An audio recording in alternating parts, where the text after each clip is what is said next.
Okay, we are ready to start. Even if one of the speakers is still not connected, I suggest Laurel, you take over and we formally start the meeting, please. Thank you. Have we opened the meeting to the participants? Yes. Okay, good. Okay, thank you, Jacek. Thank you and welcome to everyone on the call. My name is Laurel Sprague. I know many of you and look forward to hearing and getting to know those who I don't yet know. I lead the Community Mobilization Division at UNAIDS headquarters in Geneva, where many of us are broadcasting from today.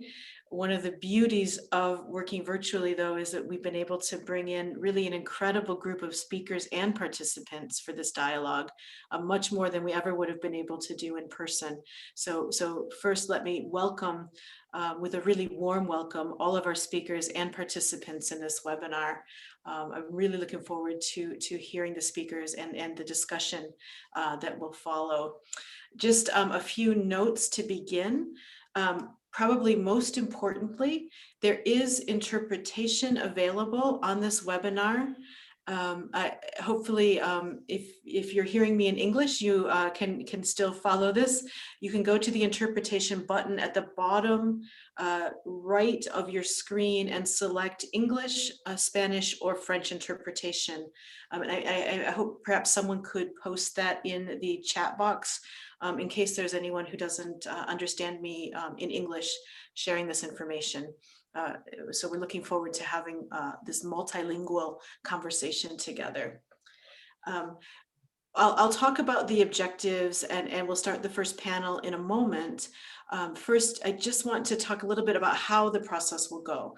So first, I should say this is a webinar put on together with UNAIDS, PEPFAR, and many good colleagues in the faith response to focus on spirituality, mental health, and resilience, especially as it relates to HIV and COVID, the HIV and COVID pandemics.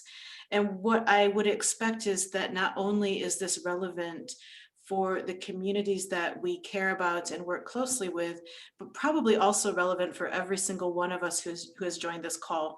We're not separate in the challenges we face from the challenges that the people we care about are facing.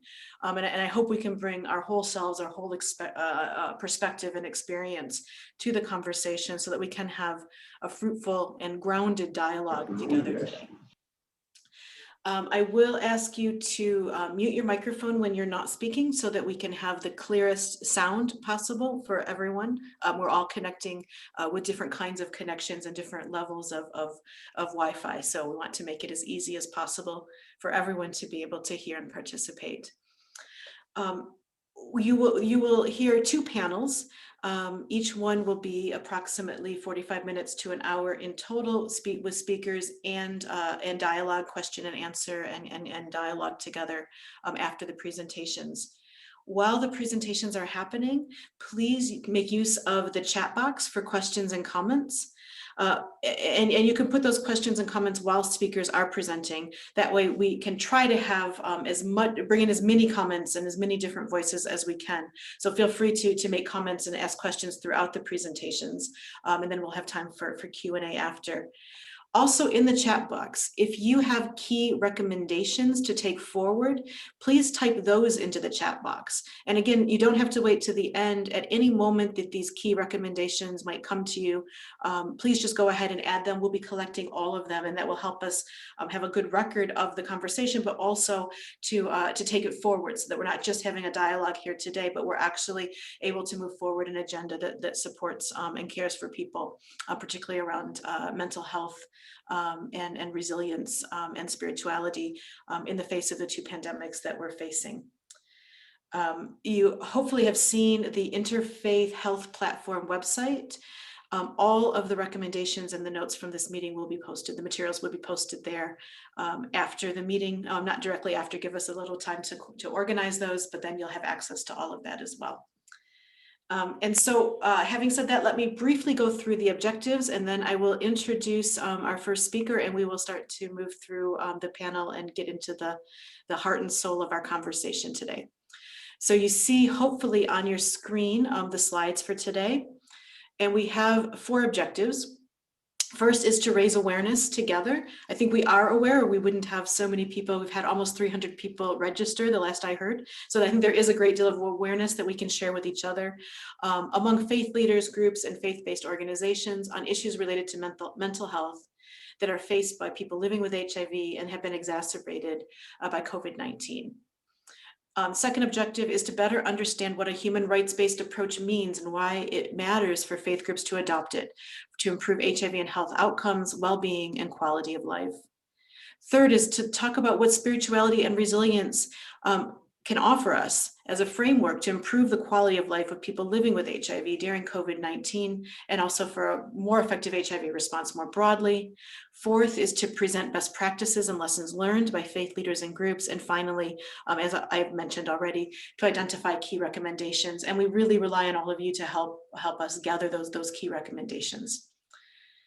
With that, I see people are introducing themselves also in the chat.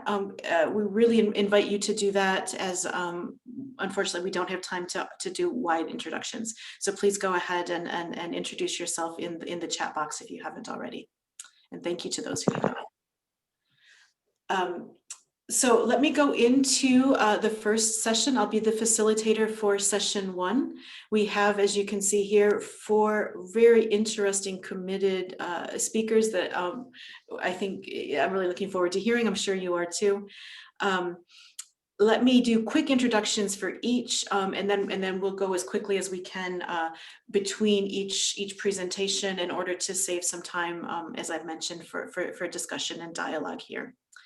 So our first speaker will be Danius Puris, who is the director of the Human Rights Monitoring Institute and professor in the Department of Psychiatry in Vilnius University, also the former UN Special Rapporteur on the right to health.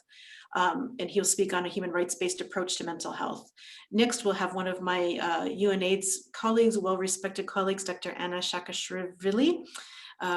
Annie, and she will speak about mental health and HIV, and a number of areas related to that. Third speaker in this first panel is Reverend Sarah Lund from the United Church of Christ Ministry for Disabilities and Mental Health Justice, speaking on spiritual care tools for community mental health. And then the fourth speaker on this first panel will be Dr. Sabrina Cherry, who is who has an interdisciplinary qualitative studies certificate, which is something that I'm jealous of, actually. I was reading about that earlier, and is the assistant professor and public health faculty fellow at the University of North Carolina Wilmington Center for Social Impact. And her talk will be on the impact of spirituality on resilience and coping during these pandemics. So let me now turn the floor over to our first speaker, Danius Puris. Looking forward to hearing from you, and hopefully your slides are ready to go. So sir, I give you the floor. Thank you. Thank you for this invitation to join a very timely and meaningful event. I will be sharing my experience of 6 years. Just a few months ago, I finished my 6 years of tenure serving as a UN Special Rapporteur on the right to physical and mental health, and one of my priorities was mental health. So first slide is about momentum. Why mental health? As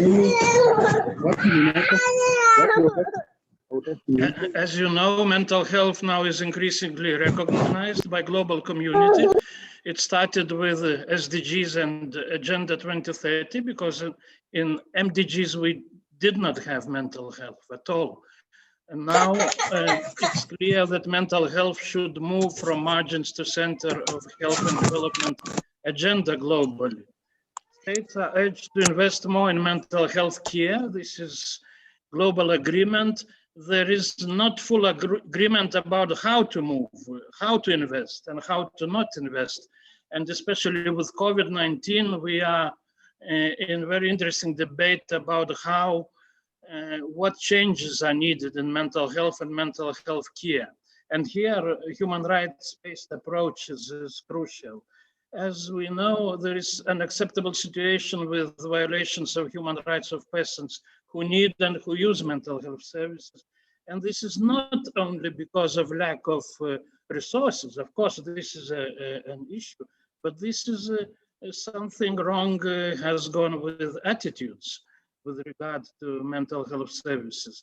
And now all stakeholders should rethink their position on important issues and their role. And my position, and you will see in the next slide, was critical about status quo, and that we should more fully embrace human rights-based approach as we did with HIV and other health issues. So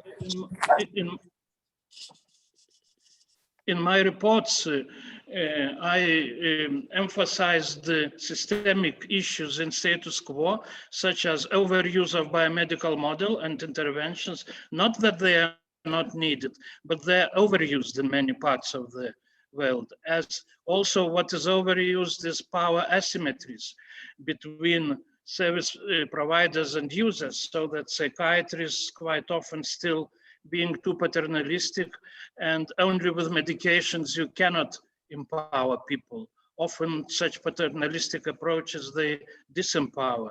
And then also biased use of evidence and knowledge when professionals and policymakers are still informed that the main idea is to fix disorder in the brain. And this is not really the main issue. So there is a need of change in mental health laws, policies, and practices with the aim to fully address human rights-based approach within mental health services and of course beyond mental health services. So my message is mainly that if we only invest in existing status quo, which is a lot of closed institutions and very medicalized approach, we only reinforce the vicious cycle of discrimination and empowerment. And my next message is about change. So what change is needed? Can I see the next?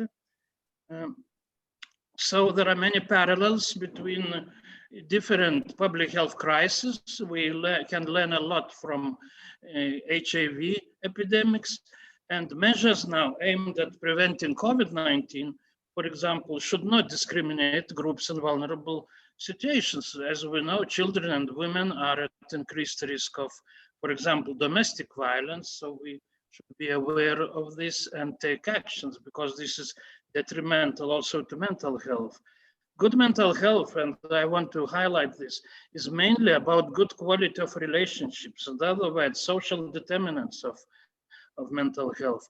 So if we invest effectively in solidarity, in trust, in resilience, in good non-violent relations, these are mental health equivalents of vaccinations.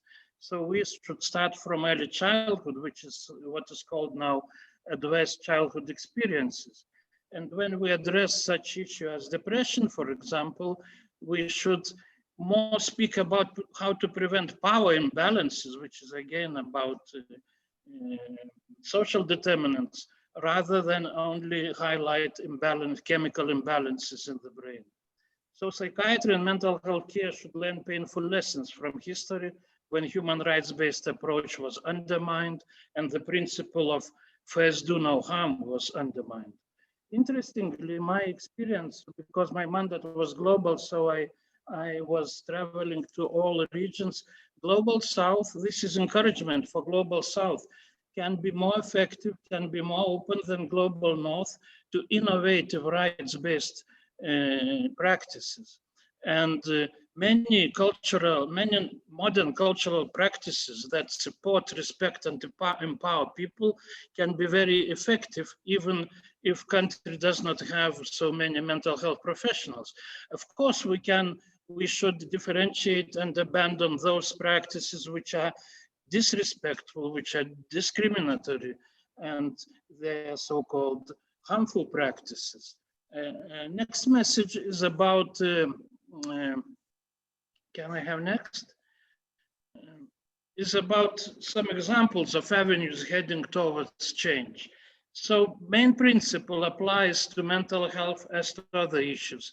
To promote good mental health of everyone, we need to address social determinants, and we should address inequalities, injustice, all forms of discrimination and violence, because all these are detrimental in the long run to mental health and well-being. States need to invest in enabling non-discriminatory and non-violent environments in all settings, so family, community, workplace, healthcare services, and mental health care services should be free from violence, and of course society at large. Critically address excessive pathologization of common mental health conditions, especially with COVID-19. So if people, adults and children, are anxious now and in these times, so should we pathologize this? This is normal reaction. Of course, we have to think how to support these people, but not to move to medicalization and pathologization of these conditions. So we should prevent medicalization of human diversity and misery. And of course, support persons with psychosocial disabilities by fully implementing Convention of Rights of Persons with Disabilities. And as we know, there are still too many people locked in institutional care in many parts of the world. And especially now during COVID, you know that these places, they were harmful already before, but now they're becoming hotspots for contagion. So it's high time for moving with passion and science to community-based services. Crucial role of civil society and experts with lived experience. They are not West, they are the same good experts as psychiatrists and other mental health professionals. And I would like to draw your attention to powerful resolutions of UN Human Rights Council. So it's not that only special rapporteur was sending these messages, but 3 resolutions from 2016, 17, and 20 on mental health and human rights are very firm on human rights-based approach to mental health. And also WHO Quality Rights Initiative is very useful. And I'm moving to conclusion. Can I have the last? So again, about these parallels, HIV, COVID, but also so-called epidemics of poor mental health. So what are the common denominators? There is no hierarchy of rights. Indivisibility of all rights is crucial in this approach to human rights and mental health. If we want to somehow to address human rights abuses in mental health systems, all healthcare services, including mental health services, as it was with HIV epidemics, should be free from discrimination. And COVID-19 pandemic offers a unique opportunity for mental health services to abandon outdated practices and to fully embrace human rights approach. My last is what was told by Jonathan Mann, and I was using this quote very often, and those who work in the area of HIV, of course, know Jonathan Mann, and it applies to COVID, and it applies to HIV and mental health. Can I have next? So the human rights framework provides a more useful approach for analyzing and responding to modern public health challenges than any framework thus far available within the biomedical tradition. So we should send message to all stakeholders about human rights-based approach being a very useful tool and very useful method in addressing issues related to physical and mental and all health. And those who are interested may find more in my reports and in resolutions of Human Rights Council. And there are links in the end of my presentation. Thank you for your attention. Danius, thank you so very much. What a breath of fresh air, I'm sure, for all of us to have this presentation to launch our discussion today, and particularly the attention to mental health being about good quality of relationships, about not medicalizing human misery, human diversity, the importance of lived experience and bringing care to people where they are. I took so many notes. I won't go through them all again, but really, thank you very much. I think that was a really powerful and important way to frame the conversation we are to have now. So really thank you. And let me turn next to our own UNAIDS colleague, Annie, to talk about mental health and HIV. Very much looking forward to your presentation. And I will turn the floor immediately over to you. Hello to everybody. Thank you, Laurel, so much. And thank you and Jacek for this great opportunity to be able to join you all. And thank you, Mr. Danius Puris, for this amazing introduction, very much like also challenging call for what we really need to do together. And particularly, I'm thankful for Jonathan Manth's quote, my personal hero and role model. Today, I would like, in a very, very brief way, to really give an overview around mental health, but also substance use and HIV interconnectedness, more coming from what we at UNAIDS value and are committed to, which is through promoting human rights and integrated, people-centered, community-centered approach to improving HIV and health outcomes, well-being and quality of life. So if I may have next slide, please.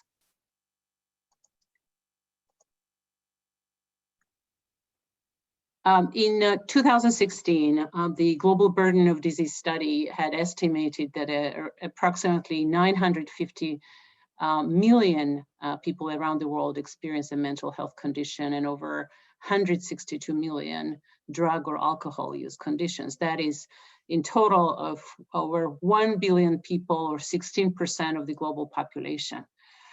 Close to 800,000 people die from suicides annually, a majority of which are associated with mental health conditions. Suicide is now the second largest killer of older adolescent girls worldwide, following maternal mortality. And suicide is the second leading cause of death among young people aged 15 to 29 years globally. So mental health conditions, including most frequently depression and anxiety, occur very commonly among people with HIV or affected by or at risk of HIV, and often at higher rates than those without HIV or without HIV vulnerabilities. For example, in some countries, prevalence of depression is as high as 80% among people living with HIV.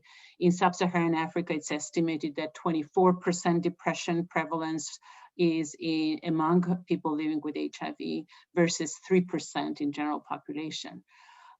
People with HIV die by suicide more often than those without HIV, and there is also a high risk of dying among people living with HIV with mental health conditions, especially with severe ones such as schizophrenia, compared to those without mental health conditions. People who use drugs and those with harmful use of alcohol are at significantly higher risk of HIV infection.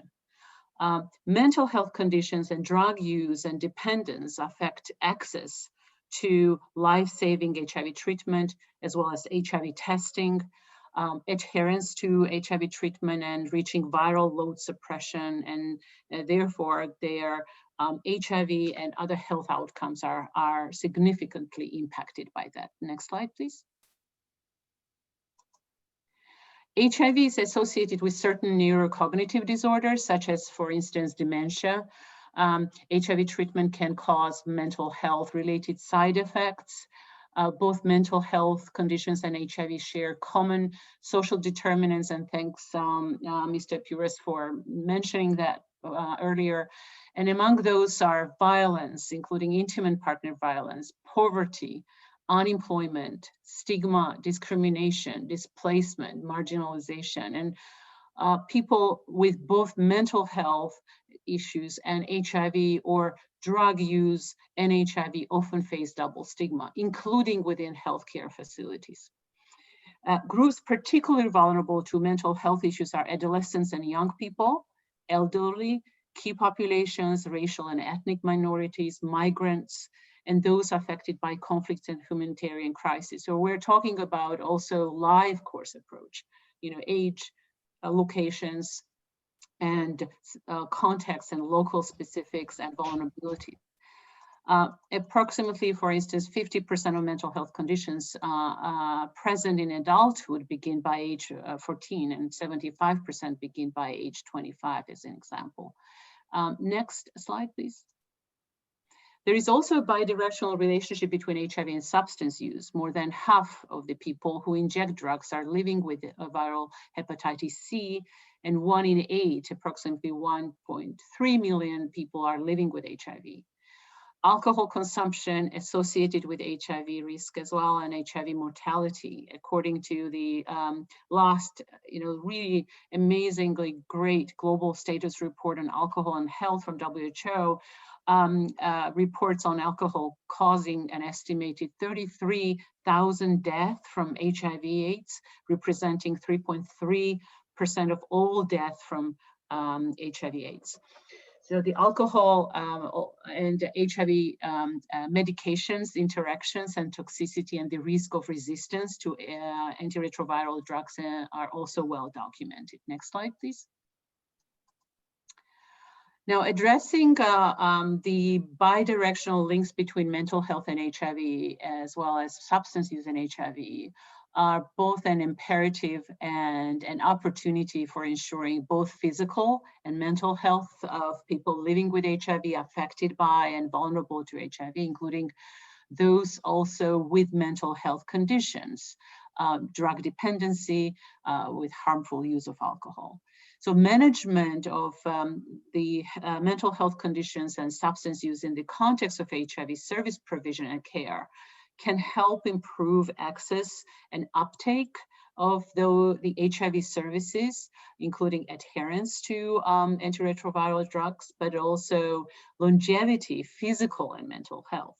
Therefore, integration of approaches and interventions and services, as well as addressing the policy, strategies, systems of health, including strengthening community systems, among those that are faith-based, religious organizations, and so on, and remobilization of resources for that is just a real imperative. Now, for addressing both HIV and mental health issues, elimination of stigma and discrimination, as well as violence, coercion, and abuse is a must across the sectors. So our collective focus should be on human rights-based approaches to integrating people-centered, holistic, gender-specific, and age-specific prevention, testing, treatment, care, and support, including psychosocial support to people living with HIV or at risk or vulnerable to HIV, as well as people with mental health conditions, is an opportunity and everyone's obligation. Among many issues, the global scarcity of professional cadre with expertise in mental health and drug treatment or alcohol dependency treatment must be addressed. But there are opportunities, even in resource-constrained contexts or settings. Some of non-professional or non-expert service providers, community organizations, including faith-based organizations and so on, have taken these objectives on, and we've seen amazing number of great practices of integration of these services for most in need. Next slide.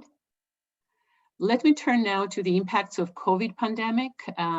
Billions of people are affected by this pandemic. Among them, all of you around the table, myself, my family. Billions of people are affected by this pandemic, which is having a serious impact on people's mental health, including of those affected by another pandemic, HIV, of course. And studies indicate that the pandemic has been and continues to be associated with distress, anxiety, fear of contagion, depression, and insomnia, as well as significantly increased violence and discrimination, increased levels of alcohol and drug use in various groups of populations and among healthcare and support providers. Bereavement, isolation, loss of income, fear, and not being able to access health services and support, as well as economic difficulties and uncertainty, can trigger and worsen mental health conditions. COVID infection itself is often characterized by mental and neurological manifestations and likely long-term neurological consequences from some. And the pandemic may increase, and the impacts of the pandemic has been among many suicide rates, including among survivors of COVID. So in terms of effects of the pandemic on people living with HIV or vulnerable to HIV have been really dramatic.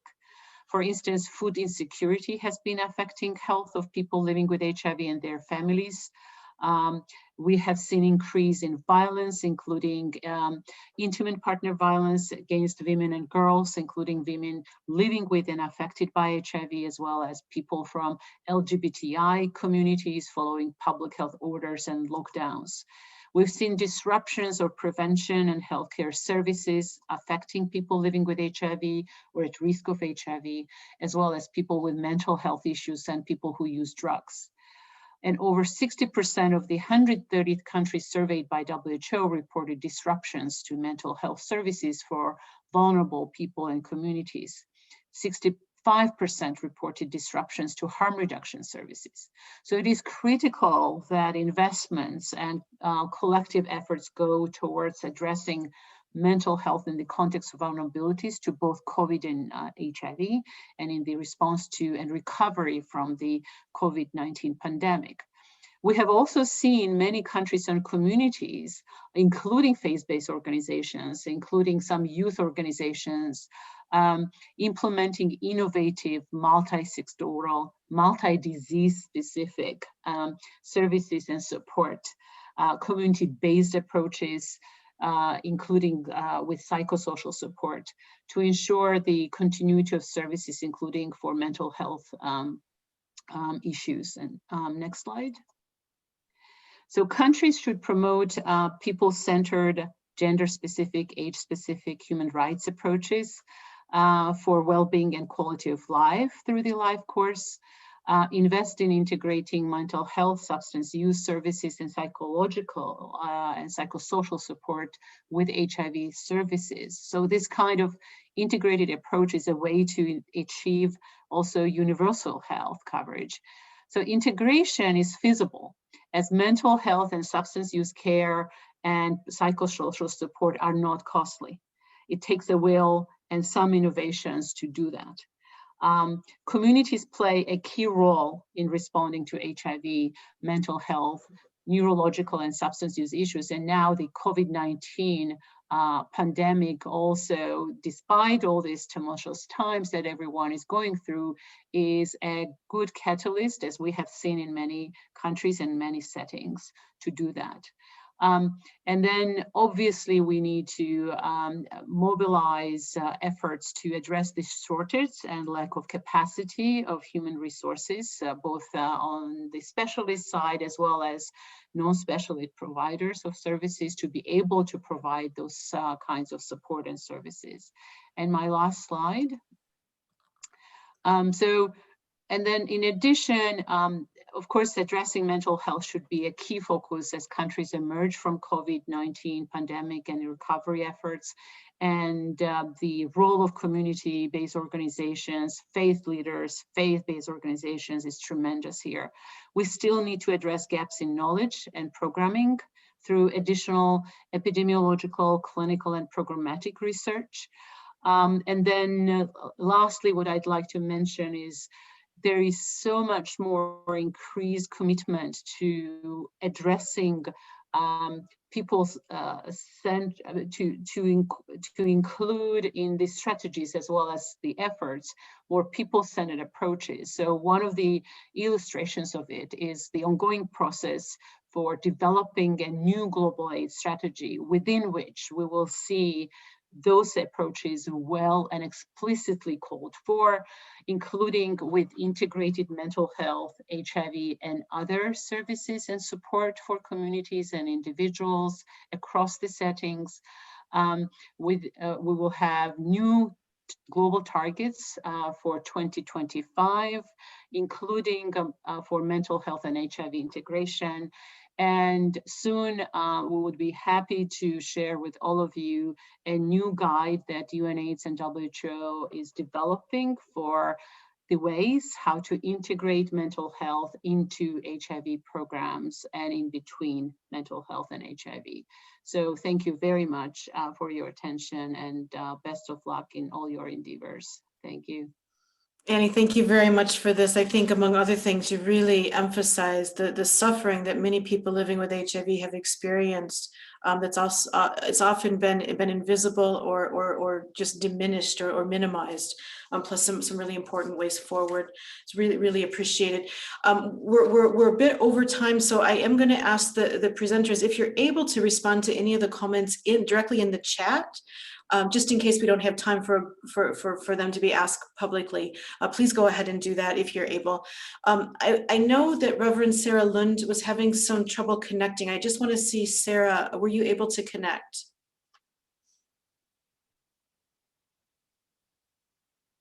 And I think not. Yes, I've received the notice that I should be prepared to go. This is Sabrina, not Sarah. So yes, the presentation on the screen is the correct one.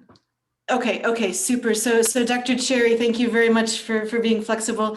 If Sarah does join, we'll have her presentation go last in this session, but really looking forward, Sabrina, to hearing from you.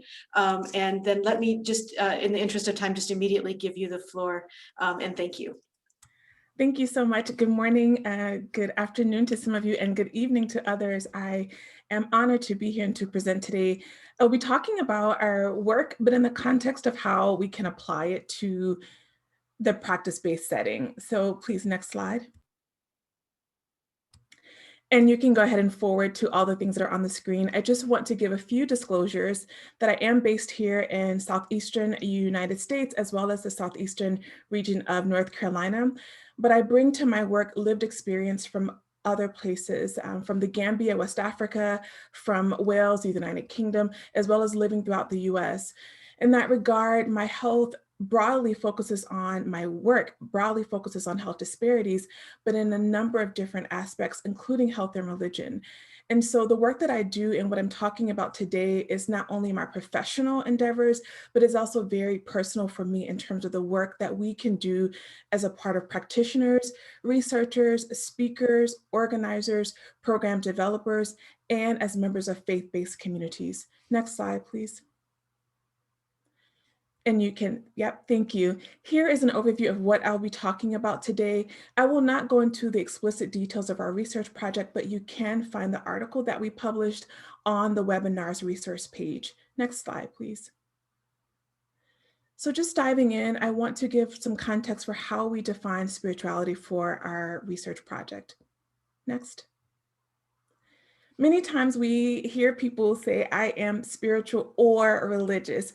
And so we have this sort of sparsing out of spirituality and religion. So we tend to, in some regards, follow this definition that's on the screen, where spirituality is understood as this sort of broad or broader, in some regards, broader outlook of a deeper connection to oneself, to others, to nature, and or to God or to a higher power. Next slide. But I think there is room for us to consider what we see in the middle of the screen. So sometimes we look at religion, or those of us who prescribe to a religious sect, as, okay, we have this prescription of rituals that we follow. We have ideas, or we have someone telling us what we should be doing or shouldn't be doing, what is right, what is wrong, what is true, what is false. And at the opposite end of the spectrum, this sort of deep personal connection to nature or to God. But if we look at the middle of the screen, we see that there is room for overlap where people can absolutely be a member of a religious community and have a deep sense of spirituality and connectedness. And one of the many things that we can experience when we acknowledge this, even in our organizations, is a sense of awe, a sense of wonder, a deeper opportunity to be able to connect with people and to help them dive into hard things, just like dealing with COVID-19, for example, in the midst of living with HIV and other pandemics that we're experiencing. Next slide. So what about resilience? Many times when we think of resilience, we have the notion of something very beautiful emerging from really hard places. We think of the plant that we see on the screen and this sort of broken concrete, right? This flower that emerges in opportunities or in the midst of things that may seem challenging and even unexpected. Next slide. But what we tend to maybe fast forward or look over are this need to be able to recondition and to rebuild. So that resilience isn't just bouncing back from hard times, but it is work that we can help and empower others to do in terms of really understanding what we're experiencing. So understanding, for example, HIV within the context of COVID-19 and really being able to process that and then think about how we can empower and equip communities that we serve to be able to move forward. So not just bounce back, not this immediate or expedient sort of recovery, but really being able to process and work alongside other communities in the state of really hard things. Next slide. So for our specific research project, we were looking at spirituality and resilience and thinking about what does that lead to, or what does that produce? What does that foster in the midst of COVID-19? Next slide. Some of the things we were hoping, expecting to see are on the screen. Connectedness, values, etc., facing hard things. But we were also looking at community organizations, at researchers to think about how we can support and provide resources that help people process and heal. So it was more than, once again, this sort of what we think about with spirituality, a personal connection, more than what we think about with religion, maybe a set of rules and guidelines. But also, do you have the support that you need and the resources that we need to process what is happening, to heal from what is happening as we rebuild our communities, as we provide resources, as we evaluate tools, as we restructure programs, as we create new strategic plans? Do we have all of those things in place to be able to mobilize to move forward?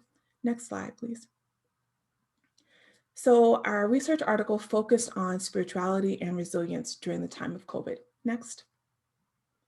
Few lessons learned. You can put everything that's available on the screen.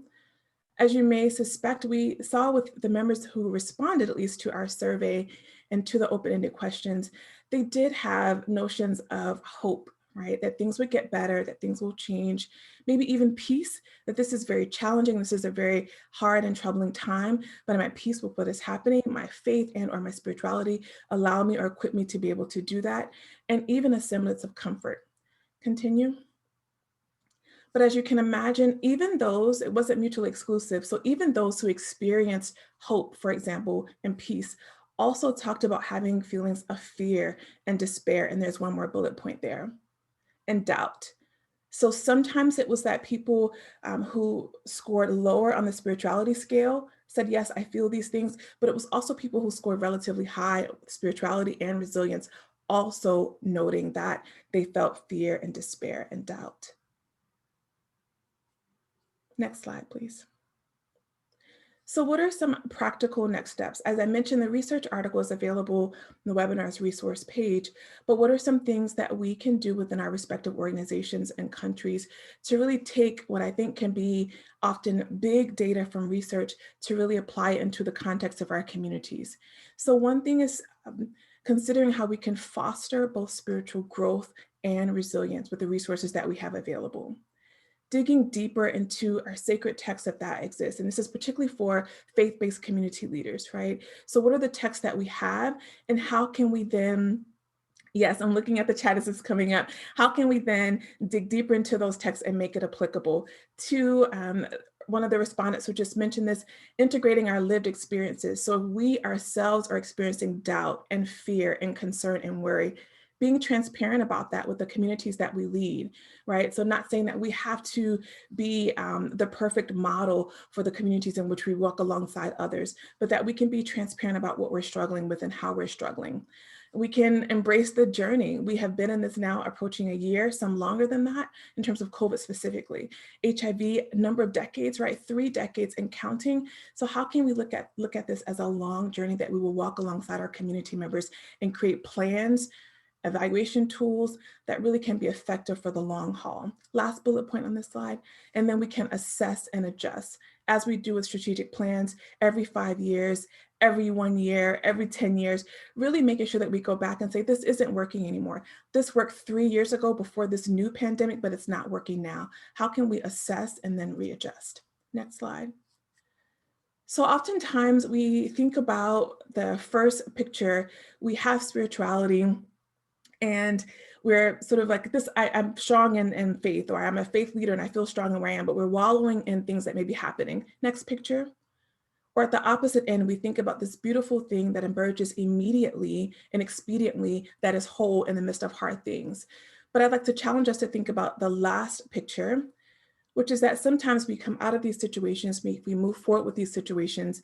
And yes, we've experienced a lot of turmoil, a lot of hurt, but we may be physically or spiritually or mentally different as a result of these situations. So maybe we have impairments that people can see. Maybe we have them that people can't see. Maybe our community members are moving forward, but they aren't the same as they were before, and that we embrace all of that, but they still have their flowers, so that there can be beauty in embracing this overlap between spirituality and resilience to strengthen members, right? That someone asked, I saw this chat pop up, someone said, does spirituality always lead to more resilience? Not always, right? And so that we can have this connectedness, this intentional connectedness where people can be strengthened in their faith, we can help them foster resilience, and they can move forward with their flowers, even if they are a bit different. Next. So for one of our scheduled panelists, she had this quote, and I think it's really important, that faith is not an antidepressant. It's not just something that we prescribe to others and they move forward and it's like, great job, here we go. Next slide, please. What I want to encourage us to think about from the practitioner side, from the faith-based leader side, as well as in practice within our respective organizations and universities for some of us, that spirituality and resilience can be the vehicle that we use that really can safely and securely take us throughout our journeys with all the luggage of HIV and AIDS, the luggage or baggage in some regard of COVID-19, the luggage and baggage of racism and discrimination, ageism, sexism, that our vehicles, when they're fostered safely, can hold all of this until it is time for baggage check or baggage claim, until it is time to unload some of the things that we've picked up along the way. Next slide. So as I close, and I will get to all of your questions and comments in the chat, I just want to acknowledge the research team. Thank you all for your collaboration. It has been an honor and a privilege to work with you all. Next slide. I'd love to keep in touch, so I will respond to your messages as best as I can in the chat, but my email address and where you can find out a bit more about my work is also on the screen. And finally, thank you all again for being here today. I appreciate this opportunity. Wow, Dr. Cherry, thank you so much. I think this was fascinating, new research for probably almost all of us here, and it just offers so much to our understanding.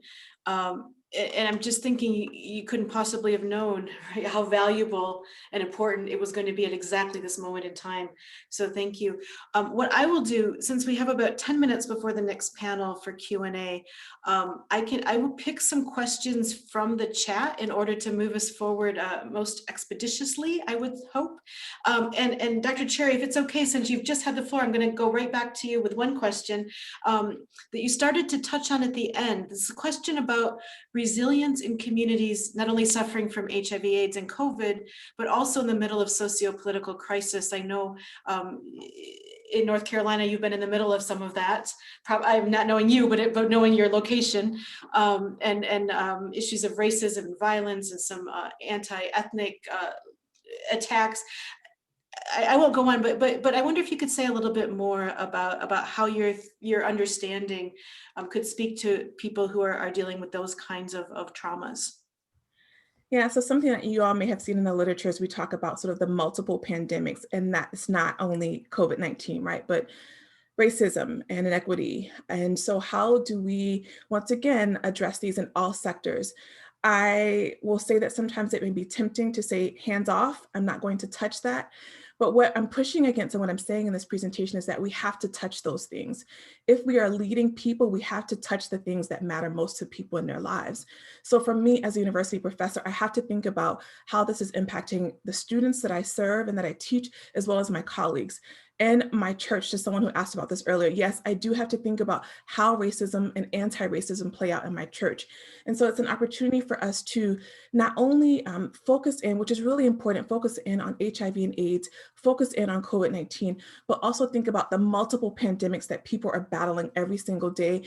And not that we have to be experts, but that we can come to places like this and leverage the resources that are available to us to give people, to equip people with what they need to move forward. So I think it would be unethical for me to only talk about, for example, COVID-19, and to only teach about COVID-19 and to ignore my own personal struggles with racism and discrimination, right?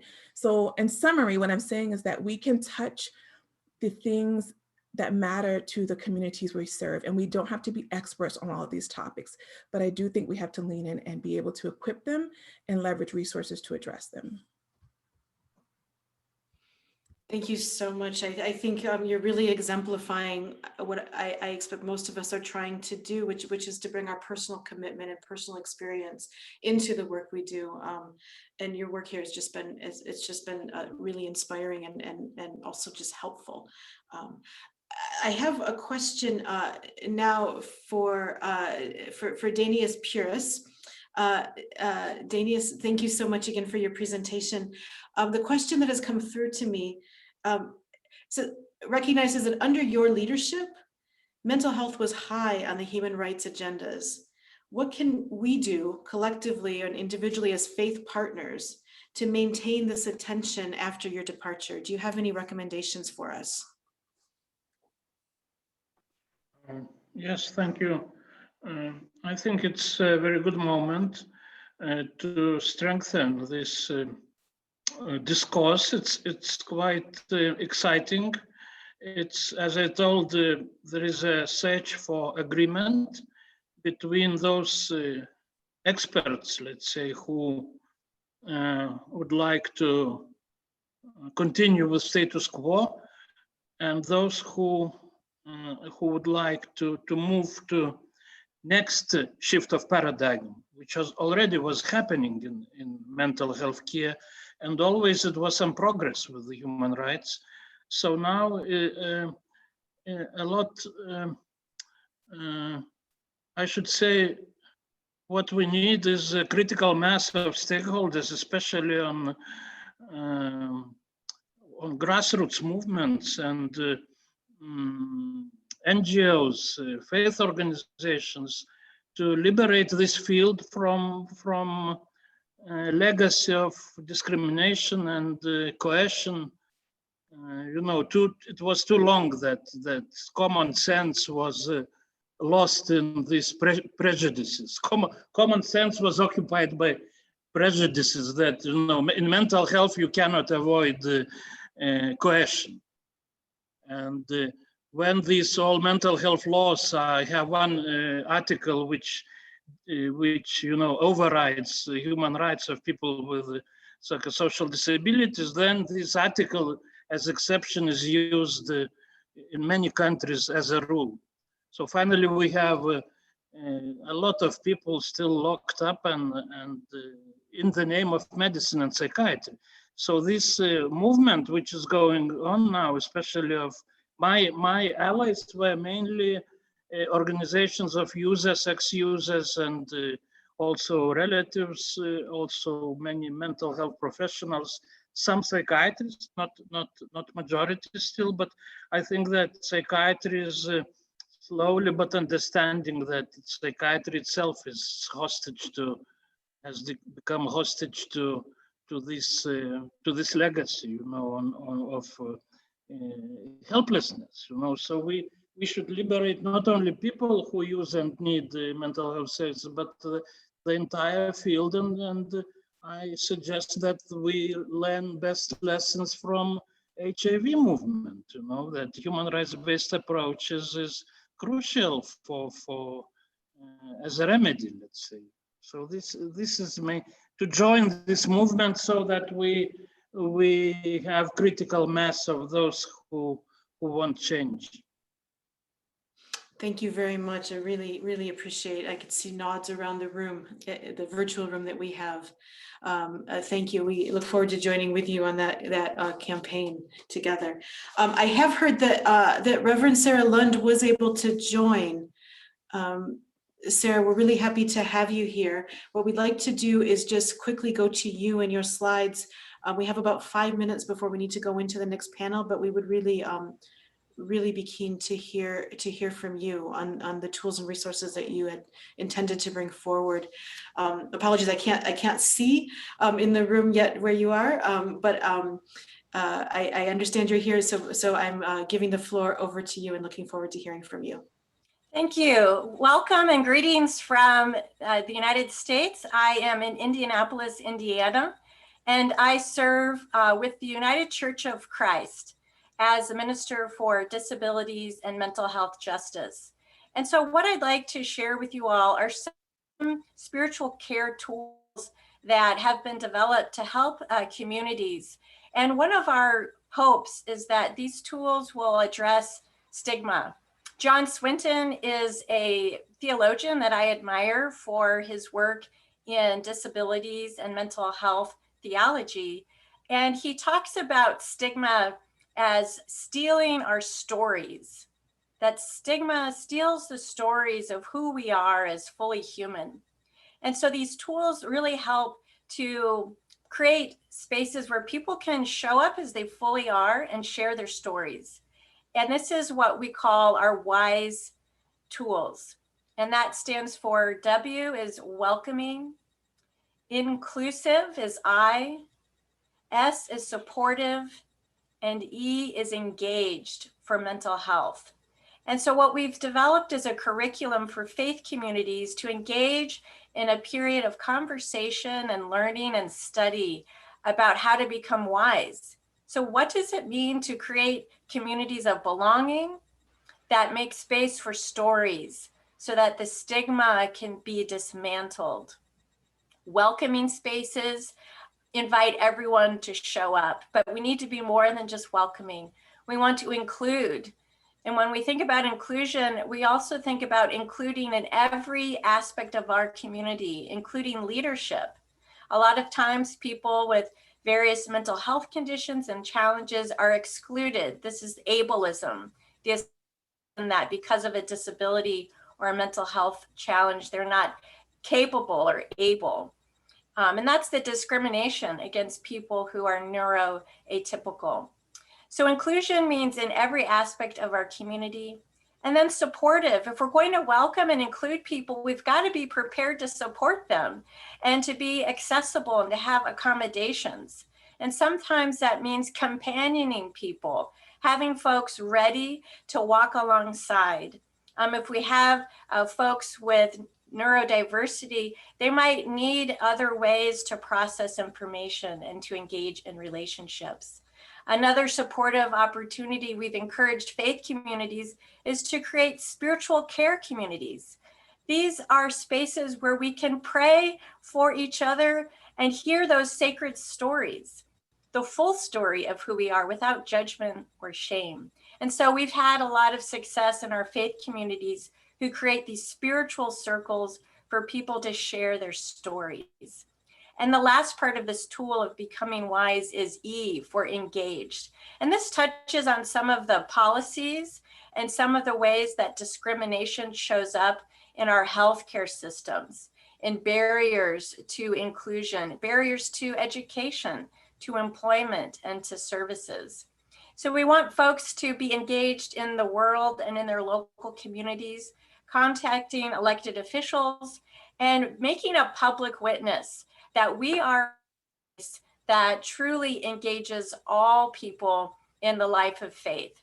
And so this spiritual tool of the WISE program is something that we lift up and share with you all and encourage you to take it and adapt it and use in ways that might be helpful for your experience. And again, our ultimate goal is to end the stigma, to honor the whole story of who are created in the image of God. Thank you very much. Thank you. And I see you're the Reverend Dr. Sarah Lund, so apologies for not having your full title earlier. I really can't say enough about how much I appreciate you both coming, finding a way to get in, and also compressing your presentation to probably half of the time that you had anticipated. So thank you for sharing that. I want to reassure people, I'm seeing the comments, that the materials and presentations will be made available on the website. So you will have access to those after the event. And with that, my time as moderator is up. I need to hand the floor over to my co-moderator, Reverend Dr. William Francis, who will lead you through the next part of this webinar. And it's a delight to hand the floor over to you, Reverend Dr. Francis. Yes, Laura, we thank you so much for just guiding us over the last hour. We're looking forward to this next hour. What great presentations and information that should lead to transformation for us all that has already been shared. So going into the second section, we are going to be looking at best practices and lessons learned around HIV and COVID-19. Again, my name is Reverend Will Francis, senior leader here at the Hub in Atlanta, Georgia, and very excited to be here today. We are an integrated care ministry, and we do well without walls, meaning that we are not confined to the four walls of a space. We literally set up a roadside to do ministry. And our mission is really just going into this conversation because we transform ministry minds, lives, and souls in order to change communities and the world in which we live, work, play, and worship. And you'll notice that that last sentence is really our ode to public health, because as a faith leader, I saw that my work in public health was going to be just as important. And we realized early on that there was an intersectionality between our faith and spirituality and the social determinants of health that we have talked about earlier today.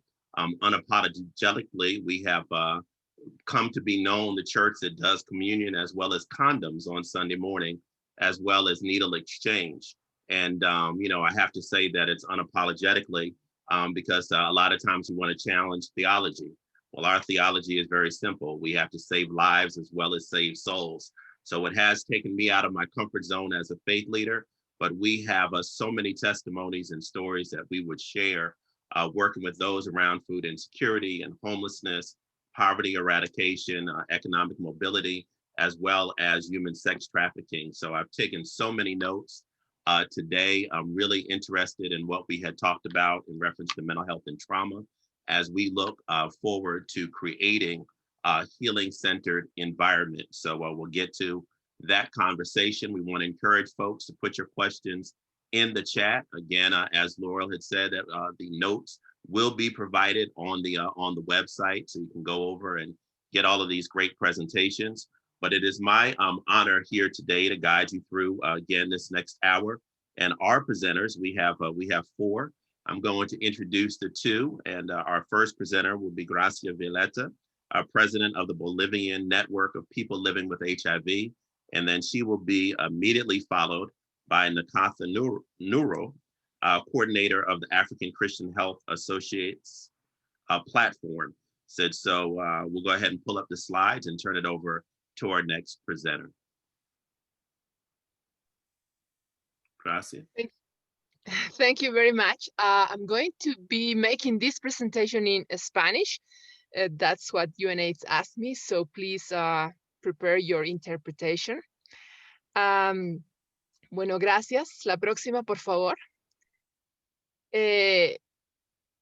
La próxima. Ok, gracias. Yo, para hacer esta presentación, me hice una pregunta: ¿cómo sobrevivir al VIH y al COVID-19 y ser feliz?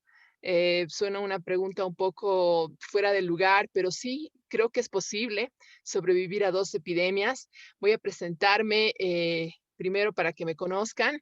Soy antropóloga, tengo estudios de posgrado en género, salud sexual y reproductiva. Soy de Bolivia, tengo 23 años y 21 años De esos 43, estoy viviendo con el VIH.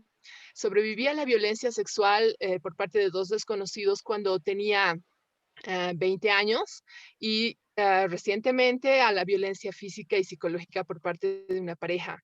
Me adscribo a la fe cristiana evangélica y en resumen, ¿qué puedo decir? Para mí la vida no es fácil, pero puedo decir que vivo cada día plenamente. Ok, interpreter. Algunas personas podrían preguntar, pero ¿cómo realmente se puede sobrevivir a 2 epidemias? Bueno, la primera respuesta es vivir. Hay que ponernos en la tarea de vivir.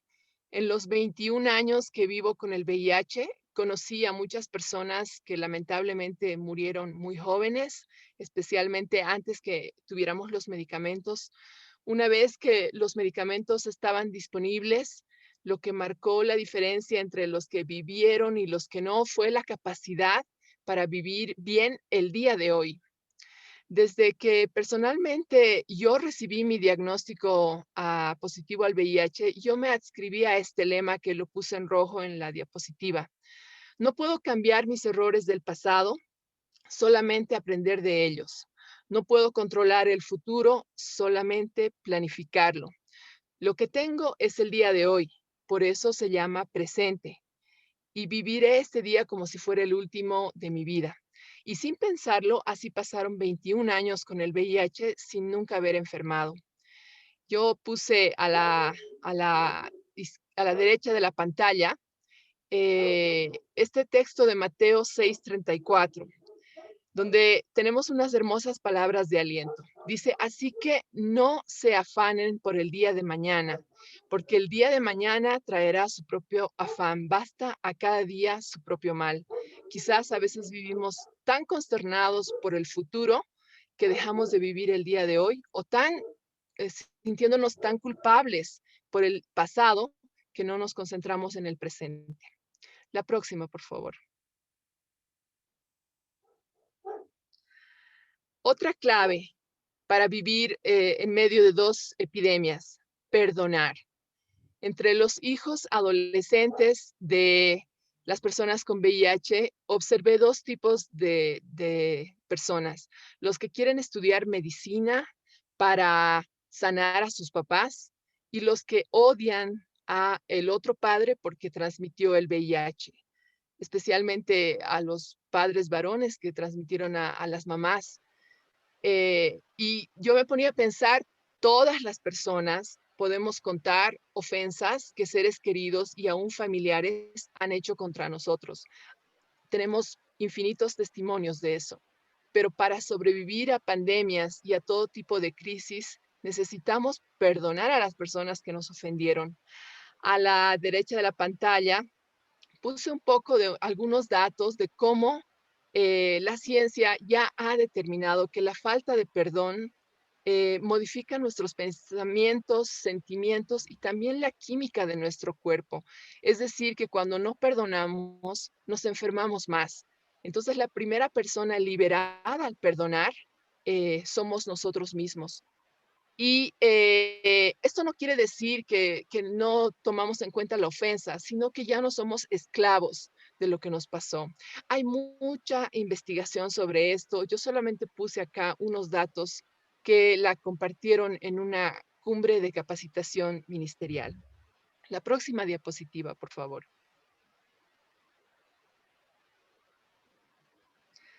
Otra clave para sobrevivir 2 epidemias, amar. Las situaciones de la vida pueden ser muy desastrosas, al punto que podríamos morir de la tristeza con cada noticia que escuchamos. Hay problemas, hay guerras, hay inundaciones, hay lluvias, hay epidemias, hay problemas de terrorismo, hay inestabilidad política y pobreza, etc. Pero nosotros tenemos que decidir deliberadamente amar. Por mi fe, yo digo amar a Dios, amarse a uno mismo, viéndose como una criatura de Dios hecha a su imagen y semejanza. Esto va a implicar que vamos a ser responsables con nosotros mismos, priorizarnos.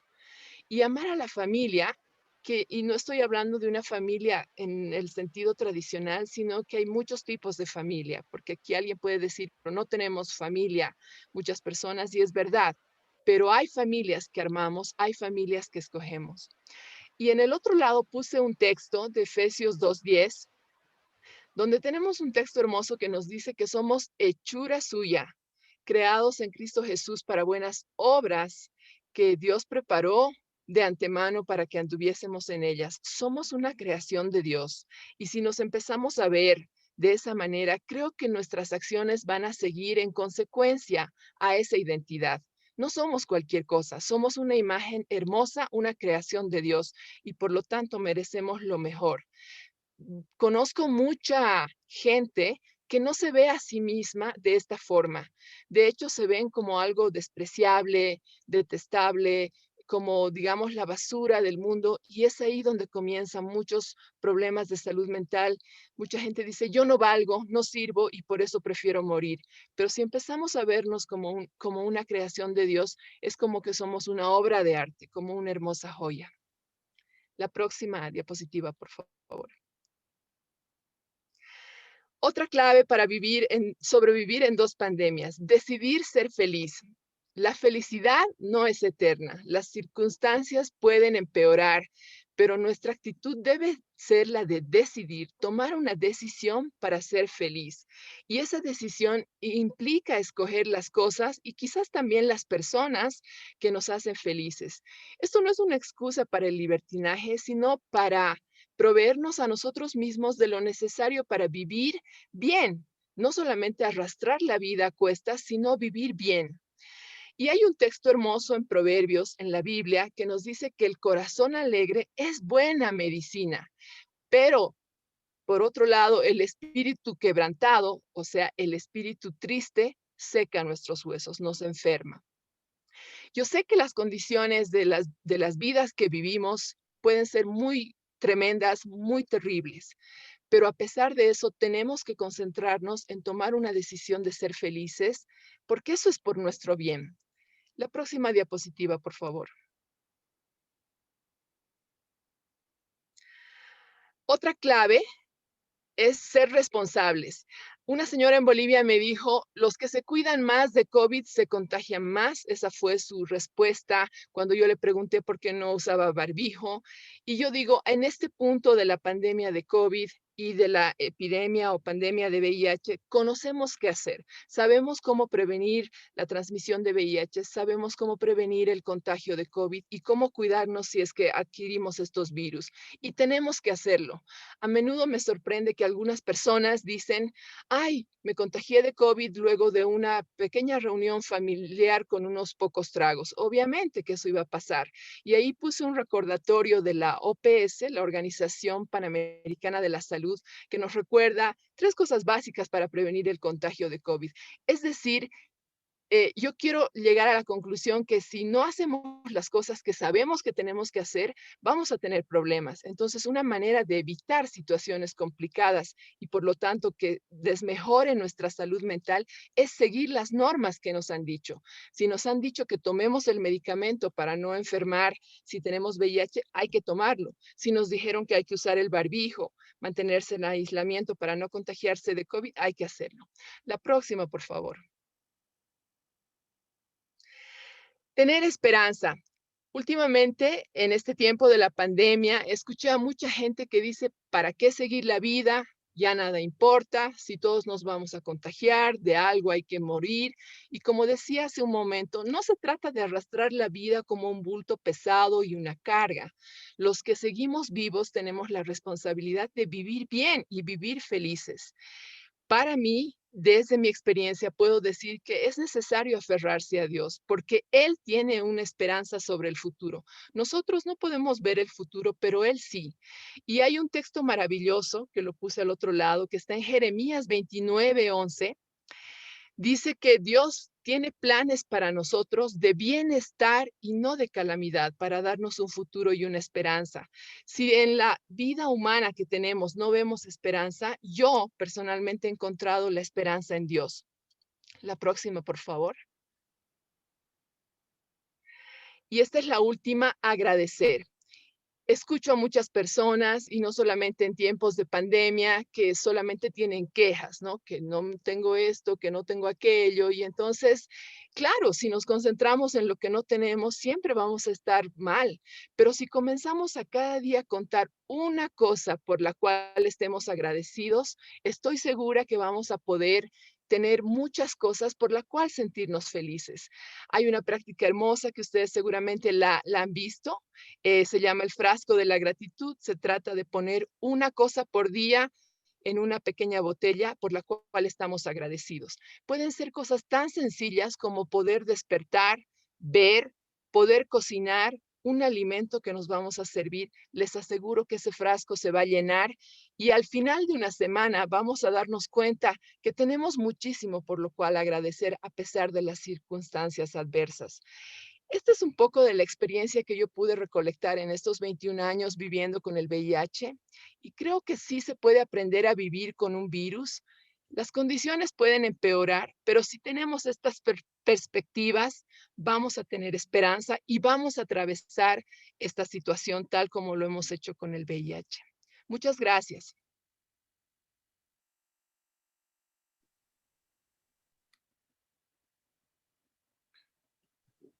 Wow, that was absolutely awesome. And we thank you so much for so many, like, just life nuggets. Bios are available on the website, but I think that presentation just really showed us, you know, your purpose in life. And I thank you personally for those many things that you said that I know I just jotted down for personal use and for all of our use, really, just getting through day to day.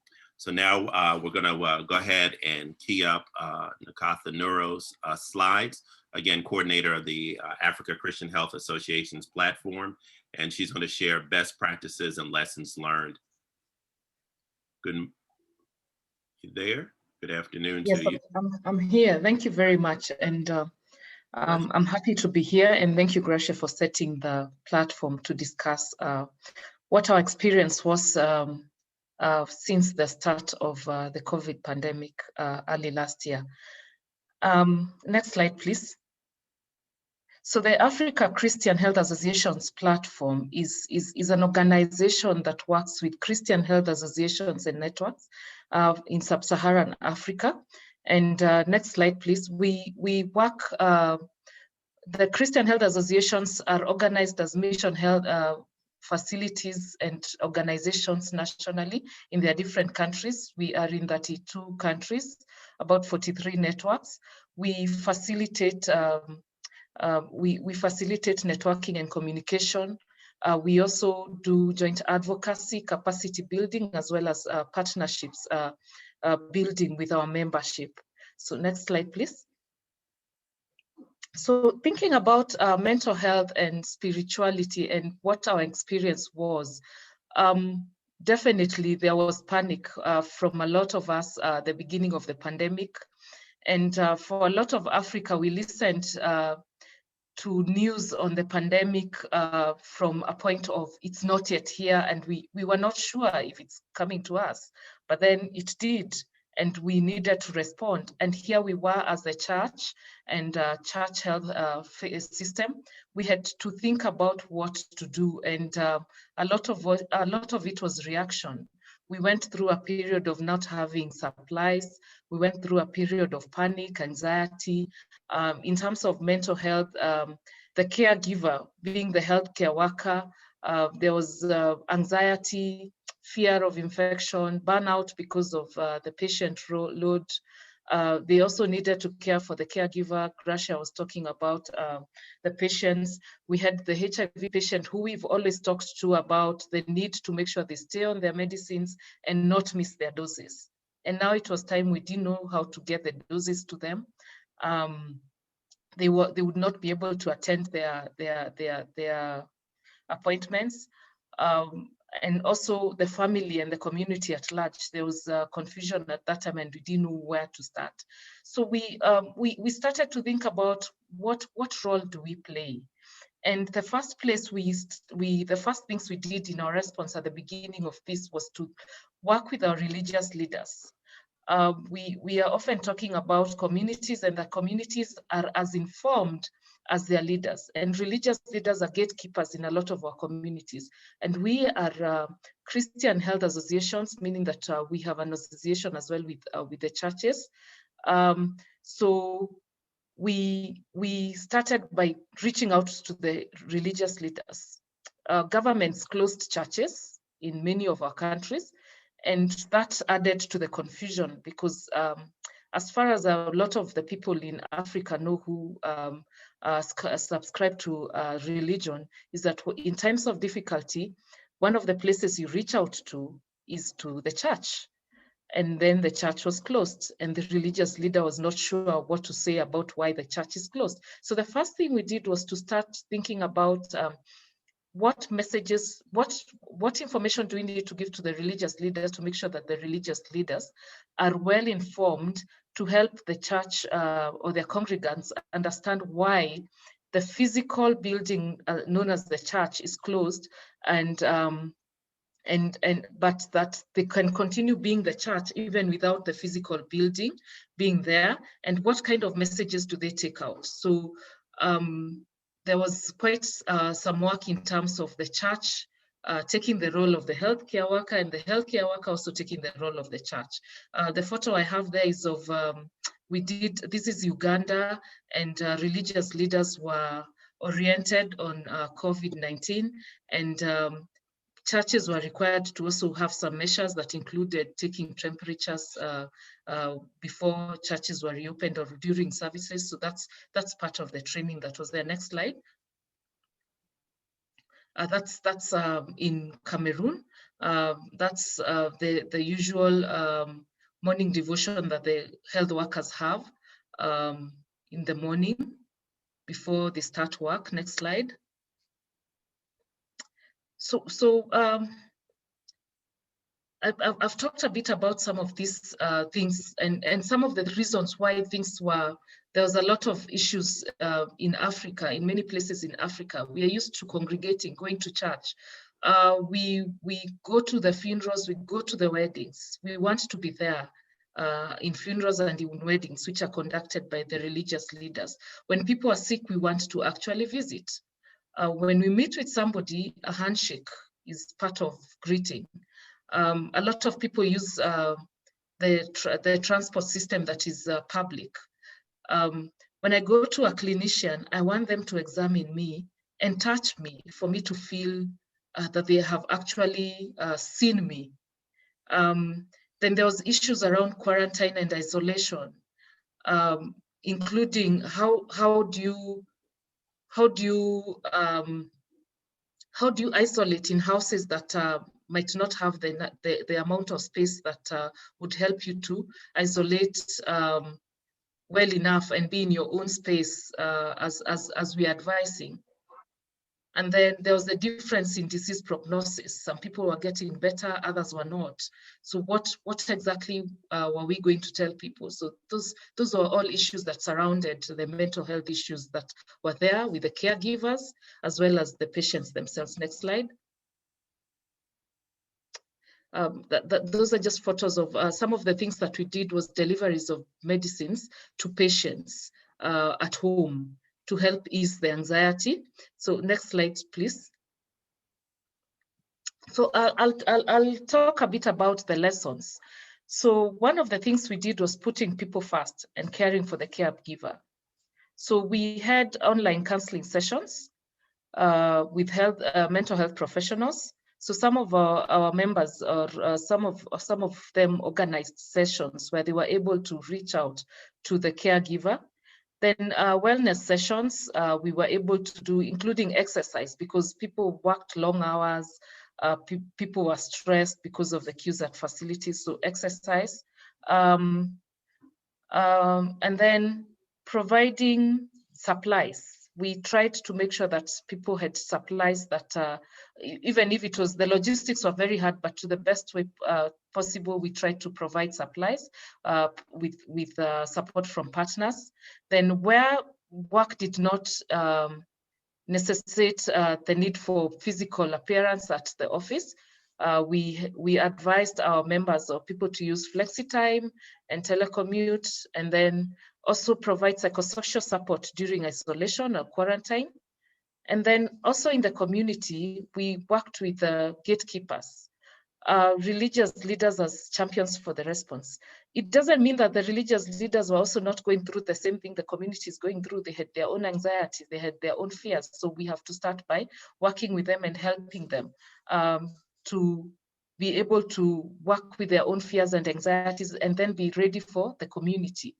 Then appropriate messaging, making sure that people are well informed. We stayed on the WHO website. I know there were changes in advice from time to time, but we stayed on the WHO website and made sure that we updated members with information as we received it and advised on what kind of things that they needed to do. We also worked on capacity building because people did not know what to do when a patient appeared at the facility. They didn't know what to do if they suspected that the person was COVID positive. They didn't know what to do if the HIV patient came to hospital and said, I didn't get my drugs and this is what I'm feeling. So we needed to make sure that people's capacity was built. Then crisis management, considering new and better ways to prepare for circumstances. There are a lot of things that we have learned with this pandemic, and we are now discussing how do we prepare for the next pandemic. Beyond that, how do we even prepare? There's a lot of anxiety around the vaccine. How do we prepare for that? How do we help communities and even health workers and caregivers to be better prepared for the next pandemic, as well as the vaccine and things that are coming up. Also, how do we embrace technology? We are now holding conferences online. We are able to better reach out to our members and countries and hospitals and caregivers through technology. And also, how do we make sure that we connect with strategically? For example, there's still a lot of information on the vaccine that we are trying to seek out. So strategic partnerships to be able to get the information that we need to pass along to people that are actually working with communities so that they are well informed. Otherwise, and this is the time, especially for the vaccine, we need to make sure that we have information to pass on to people so that when the vaccine is finally in many African countries, the reception will be good. Otherwise, as is, people are continuously anxious. They do not know if they should take the vaccine or not. And so we have that as part of our responsibility. Next slide. So this is actually my last slide of community health workers in Uganda who are exercising or being taught how to exercise as we talk about non-communicable diseases and COVID. So for us, the pandemic has been a time of learning. We continue to learn, but we think that it's time for us to sit down and look at how do we prepare for the next pandemic? What are the lessons we have learned to be able to prepare for the next eventualities? Thank you very much for the opportunity. No, thank you. Thank you. We have several questions that are coming in through chat, and we will get to some of those. But one quick question for you. How did you reconcile challenges between denominations, or was it really the same information that was presented across denominational lines? So we work mostly with, especially when we have to deal with issues on theology, we work with the theologians that help us to be able to work on information so that we are able to share information that is appropriate. So that's how we do it. That's great. That's a lesson learned there. Oftentimes we try to figure out what needs to be done versus just asking people what we can do.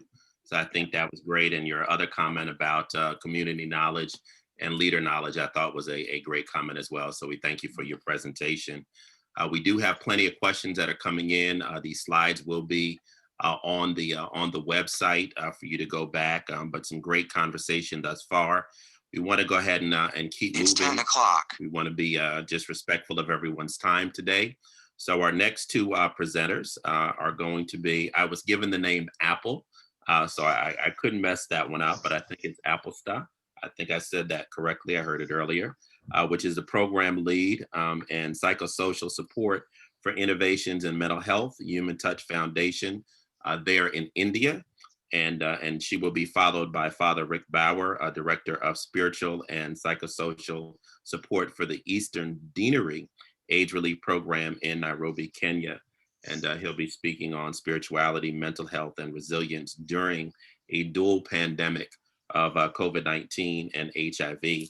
And again, we're looking at lessons learned and best practices. So Apple, I'll go ahead and turn the floor over to you. Thank you for the introduction, Reverend Father Will.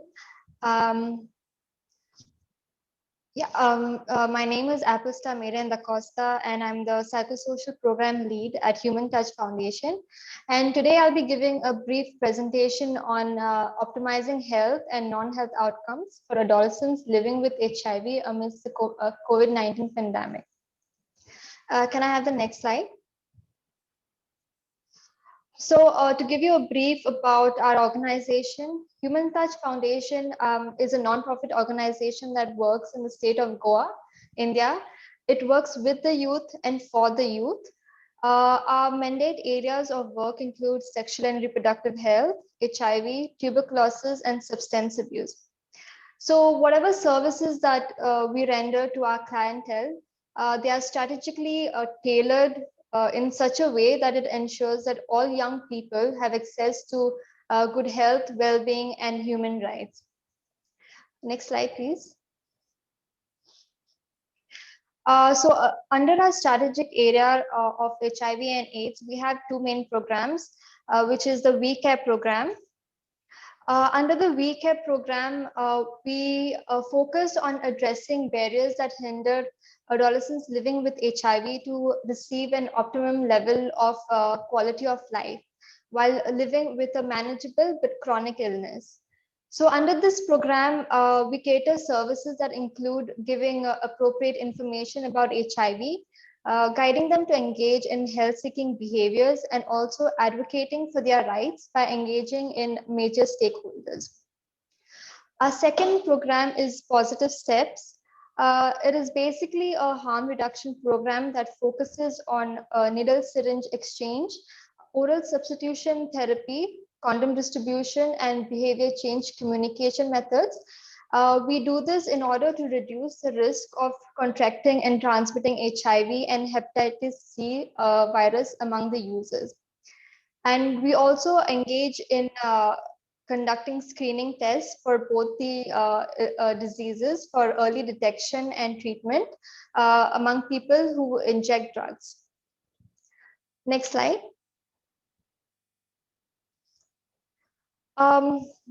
So when the pandemic was there, the sudden enforcement of COVID national lockdown increased the burden of anxiety in adolescents living with HIV.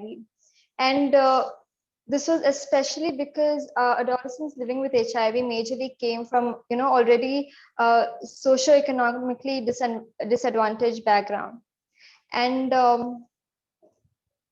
some of the concerns that gave rise to anxiety and stress and depression among these adolescents was the availability of ART medications, food security, and livelihood as a whole. Now, during this period, it was very important to prioritize innovations in mental health care and other services that we render to HIV positive adolescents, because all of these issues was worsening the mental health among these adolescents in comparison to the general population that we saw. Can I have the next slide? So the COVID-19 pandemic had devastating effects on the mental health of adolescents, as well as it downstream HIV-related treatment outcomes, especially because they had limited access to HIV-related services. The services were available, but most of this population depended on public transport, which was not available during the lockdown. And because of this, they were not able to access these services that were very important for their health. And also, it was all of a sudden there were containment measures that were put, and just being confined within four walls of their homes, not being able to do anything, go anywhere. There was so much of isolation and things like that, and especially there was economic instability because a lot of these families lost their jobs and were unemployed, and these adolescents come from families that depend on daily wages, and having no savings in hand, it was very difficult for them to get access to even food and other basic necessities that was needed. Can I have the next slide? So besides health related outcomes, there were other concerns that came into a picture, and this was again because of unemployment, and a lot of these families stay in temporary houses where they have to pay their rent on monthly basis, and having no savings, there was a fear that would they be thrown out of the house, would they be homeless, especially during the pandemic, which was very stressful. And also there was a lack of knowledge and information that was among these adolescents, because there was so much of information on the internet, on TV, and no one, like, they did not know like what was the appropriate information that they had to keep in mind. And also among the pandemic, the vulnerability of children and young people having HIV worsened because there were school closures, and they were just at home, not doing anything 24/7. It was, being confined in their houses. And also, there was an interruption when it came to having access to education, because they did not have the necessary gadget that was required for online education. And what happens in India is we have something called as the midday meal scheme, where adolescents and children going to schools have access to their meals, lunch, which is free. And when this was not there during the lockdown, it added additional pressure on the families. Next slide. So amidst all of this, we adopted something called as the biopsychosocial model. So while addressing the needs of an individual, it was equally important to first assess all the aspects, that is the biological, the social, and the psychological, in order to to help the client to reach an optimum level of quality of life. Hence, at Human Touch, we adopted a biopsychosocial model, which I will be talking about in the next slide. Next slide. So our first approach was leveraging social protection systems for these adolescents and young people. As stated earlier, the pandemic, majorly affected the livelihood and of the adolescents and their families. And Human Touch Foundation under the Social Protection Program helped link clients to various government schemes and pensions that were available. And we saw that linking clients to social protection increased the household budget of the family, thereby easing their pressure. And apart from this, Human Touch also, with support of its benefactors, helped beneficiaries to procure admissions for higher education when they were not able to. With everything going online, with education transitioning to online teaching, beneficiaries were facing a lot of challenge because they came from low, poor income setting families, and they did not have access to IT devices.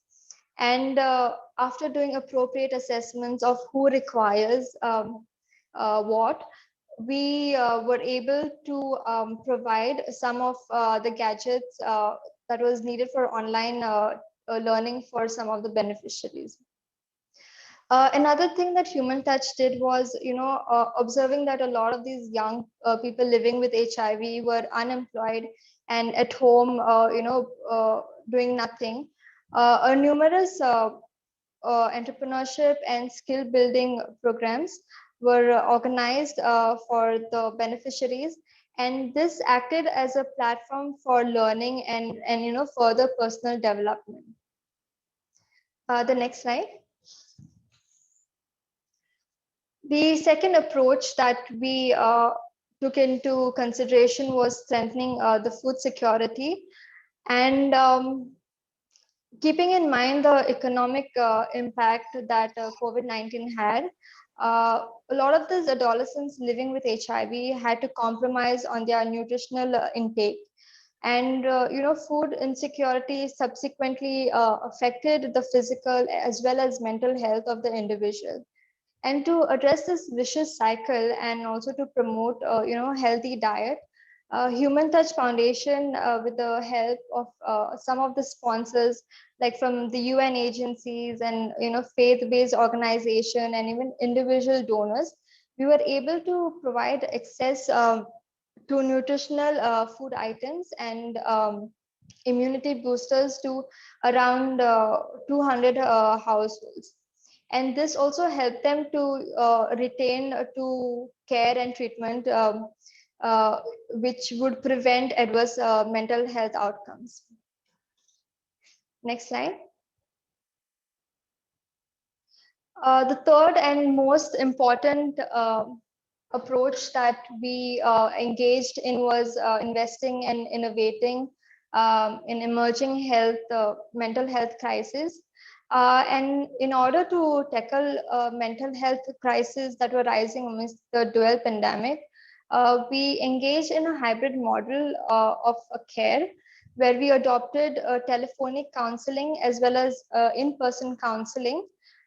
We realized that not all our beneficiaries were comfortable with telephonic counseling, and so as COVID-19 safety protocols were brought into action, we slowly started in-person counseling while keeping telephonic counseling in hand.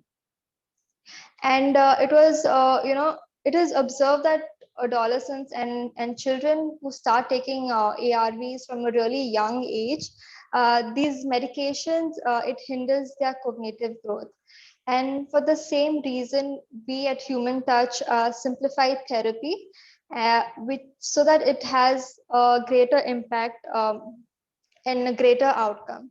So here we use an eclectic approach where we integrate different techniques from different psychotherapies, and we tailor the intervention in such a way that it caters the issues and suits the requirements of all the clients. So the psychotherapies that we use to address mental health issues like stress, anxiety, depression, behavioral and interpersonal issues that came up, fear, feelings of isolation, so on and so forth, that arose due to the pandemic. Next slide.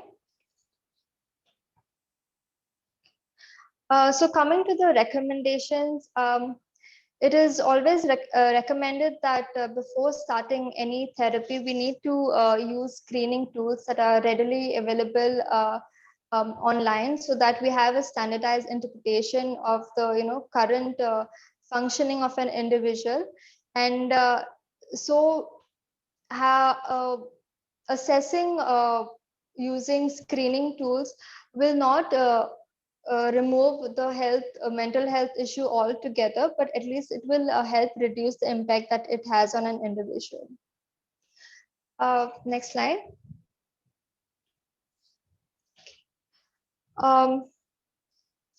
So our next recommendation would be that we engage in person-centered care program where we involve clients in the decisions making that pertains to their own health. And it is also very important because it will help them to motivate and voluntarily participate in the therapeutic sessions. And, therefore, it will have a positive outcome from therapy sessions. Next is engaging family and caregivers. So family members and caregivers of the individual who has mental health issue needs to be encouraged to participate in the therapeutic process, because this constitutes as an integral source of psychological support for the client who is in therapy. And it also leads to better recovery. And it is also important to psychoeducate the family about the illness so that they have appropriate knowledge about it. So when there are symptoms or there is any unusual behavior that the client engages in, they know how to respond and react to it appropriately. And another thing why family members and caregivers need to be involved is because they also need support for the emotional fallout that they have because of the additional responsibilities that they have to take of the client. Last, we recommend that appropriate referral links need to be established because healthcare professionals should consider that when a service that is required by the client, which the client seeks, and you're not able to cater to those needs, it is beyond your expertise, we need to understand that referrals should be made either to a psychiatrist, a doctor, maybe even to support groups, because ultimately what we want as health professionals is what is best for the client. Yeah, so with that, I end my presentation. Next slide. Thank you. And for any queries, you can get in touch with us on the contacts. Well, I want to thank you for, there was just so much meat that was in that presentation. We thank you for the work that you are doing. And I'm sure if anyone has any questions or needs to have further contact with Apple, the presentation will be on the website with her contact information, also Facebook and Twitter, that you'll be able to contact her and her organization. So we thank you for that presentation. And we'll now turn it over to Father Bauer.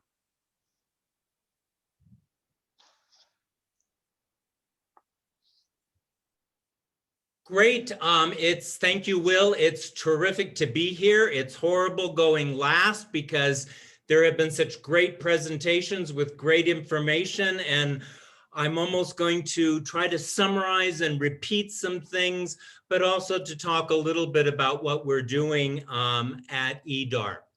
I also bring this as I spent Tuesday at the IAS COVID prevention webinar, and I could not, for 6 hours, could not get any of them to mention faith, or maybe faith had a role in COVID prevention. So it's a delight to be here where we can talk about the bio, psycho, social, and I believe spiritual combined method to intervene on these pandemics. Next slide. Now, having said that, most of us here are coming from, a place of faith. And we realize and we know from our own experience that faith can positively impact a person's physical health, mental health, and well-being. But if there's a possibility of a positive impact, then we also have to realize that faith, religion, spirituality can negatively impact mental health, physical health, and well-being. And we need to be honest about that as people of faith, as we explore these really complex relationships between faith, mental health, and resilience. Next slide. I really appreciated Dr. Sherry, and she had some great definitions, and I think we need to really focus on some definitions. And so here's one that I'm using here at EDARP, you know, when we try to understand what is this spirituality. And I think every human being is spiritual. And as Dr. Sherry said, they may or may not be religious, but everybody looks for that meaning, purpose, transcendence. And as our first speaker said, you know, that relationships defines not only mental health, I think relationship defines spirituality. That I see spirituality as anything and everything that brings meaning, purpose, and connectedness into our lives. And that's connectedness with higher power, God, that may be, and as well as each other. That can be connectedness with the universe. And our spirituality is expressed through beliefs, values, and practices. Next slide. No one that I've heard has really defined mental health. And so I, of course, went on the UN WHO website and just cut and pasted their definition, that mental health is that state of well-being, like that we can realize his or her, our abilities, we can cope with the normal stresses, we can work productively and make a contribution. It's linked to how we think, how we emote, feel, and how we, again, relationship, interact with each other and earn a living. I personally kind of had a little problem with this focus on, you know, earn a living and contribution. Absolutely, employment and during COVID has reminded us how important this is, but it seemed that this definition is a little ableist, that there can be people with significant mental, cognitive, physical that may not be able to make a living, but may have good mental health. And so I think WHO, I think we need to maybe struggle with this definition of mental health. Next slide. And we need to define what is this resilience that we're talking about. And again, Dr. Sherry, I loved your slides, that ability to bend but not break, to maybe bounce back as we face these adverse life experiences, the lockdowns, the stigma from COVID, the stigma from HIV. But I like that the American Psychological Association says that this resilience is this ability to adapt well in the face of adversity, perhaps trauma, tragedy, and significant sources of stress. But what we don't know about resilience, is this a trait? Is this a process? Is this a research outcome that we're looking for?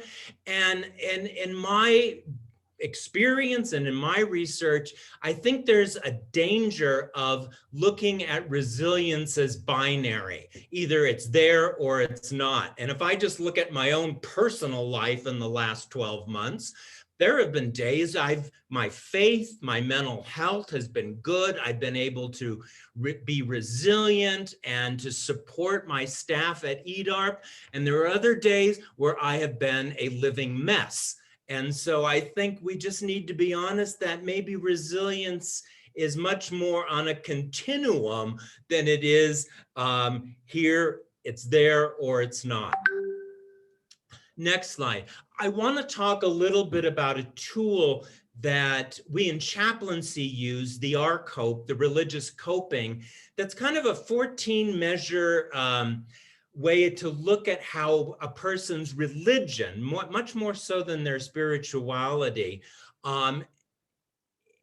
helps them cope in situations, and especially in palliative care and in healthcare situations, and the role that religion serves in trauma, crisis, and I think, Sherry, you mentioned in those transitions. Next slide. So it was developed, and I'll give you all the where you can get more on Ken Pargament's program. And Ken looked that there are some people that have positive religious coping mechanisms, and there are people that have negative religious coping mechanisms. And I want to say that this is not judging, okay? I don't want to judge someone's faith or personal spirituality, but I want to understand it. I want to understand how maybe a particular way of religious coping, spiritual coping, can negatively impact adherence to HIV medicine, using masks and other COVID prevention. And so Ken looked at both of these, not to judge people, but to understand people. Next slide. So what does our faith, what does our religion bring out in us? Does it bring out the best in individual and reinforce problem-solving behaviors? Or does it encourage a negative avoidance? We at EDARP had, a period where people were going off of their ART medications and saying that I want to believe that Jesus will heal me. I'm going to pray. And we actually had deaths from this. So again, I want to understand where a person comes from. Next slide. So these are some of this is the brief ARCOPE. There's also an extended one. And this is a research tool, but I often use at least these ideas to better understand, not judge, but to understand where a person may be coming from. That people that look for a stronger connection with God, look for God's love and care, ask God to help them let go of anger and resentment that my friend and my hermana Gracia talked about. Having God let go of that can be so healing. Can we see how God can give us strength in this COVID? Because the one thing that I learned on Tuesday from Dr. Fauci and others is this ain't going away. In fact, some of the people were saying that 2021 is going to be worse than 2020. That drove me to tears, but this is where our faith, our spirituality can help us. The negative coping skills are when people wonder if God has abandoned them, if God is punishing them because they're not doing the right kinds of devotions or praying in the right way. I'm wondering what I did that God is punishing me, wondering if God loves me. I'm wondering if my church has abandoned me. I'm wondering if Satan or the devil, questioning this. And people that have strong negative coping tend to have also negative outcomes in mental health. So a little bit now about, next slide. Those of you that know me know the EDARP guide. And this is the guide that I have used in my 39 years now of working with people with HIV. And I think it combines the spiritual and the mental health. Every day, spend time with God. However you understand that word. If it's God for you, great. If it's nature, if it's Krishna, if it's meditation, if it's delving into your sacred texts, if it's taking a walk in nature and understanding the universe, spend time with that transcendent, you, every day. Number two, take care of each other. EDARP has 420 employees, and I think we dealt with these two crises by me telling people, and I know there's some EDARP people on this webinar, take care of each other, check in with those that you work with every day. How are you doing? And then take care of the patients. Repeat and never change that order. Next slide. And so some of the things that I've done is using, and some of you mentioned some exegesis, delving into our sacred texts and sacred scriptures. And I developed these 5 to 6 slide PowerPoint EDARP praise, looking at a different text. Where are we and how do we strengthen ourselves? This is taking care of the staff. We use system-wide emails and we'll now closed WhatsApp groups for both staff and clients. In our 14 clinics, they use daily devotions, with proper physical distancing, reflecting constantly on the spirituality and mission of our work. And I'm almost done, and I know our time is done. Next slide. Using art. And some of these things that my colleague from the African Council of Health said, yes, some of our churches are closed, but church online was not canceled. And some of our small Christian communities using WhatsApp groups to stay connected. Quiet time with God, however you understand that, isn't canceled. Praying for the sick isn't canceled. Checking in on each other, helping others. Being church is not being canceled. And so we need to continue all of this. Next slide. And you can see this. This is an example from the United Church of Canada, a beautiful prayer that's very Christian, but my Hindu friends have adapted it to theirs. Prayers you put on the mask, that we're using our faith, our spirituality to integrate into good public health interventions. Next slide. And though there's some resources, some of you have already mentioned them, on how do we get spirituality and health, spirituality and COVID. The next slide. And if you're interested, you can email me.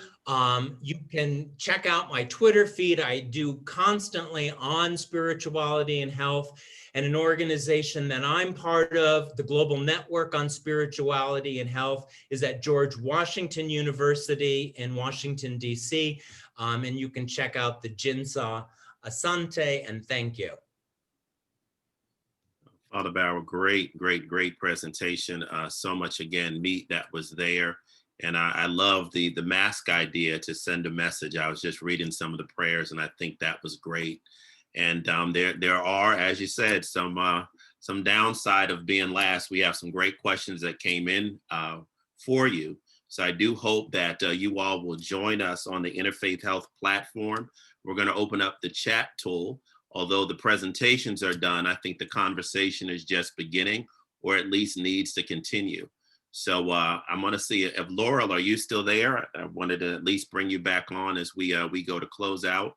I don't know if there is any other housekeeping that we need to do, but we are definitely going to continue the conversation on the Interfaith Health platform. We're going to open up that chat tool now.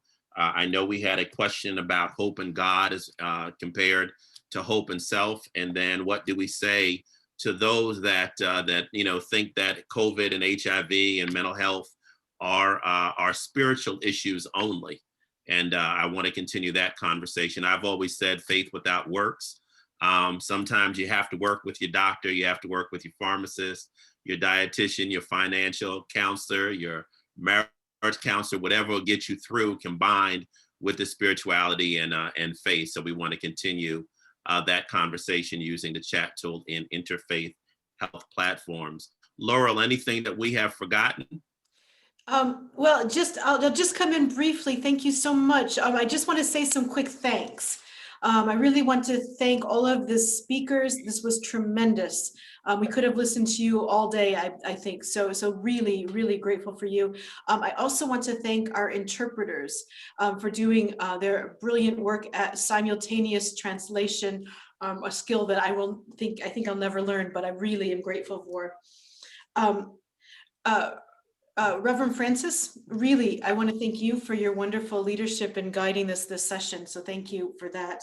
I want to thank. A little later than anticipated, but we'll be okay.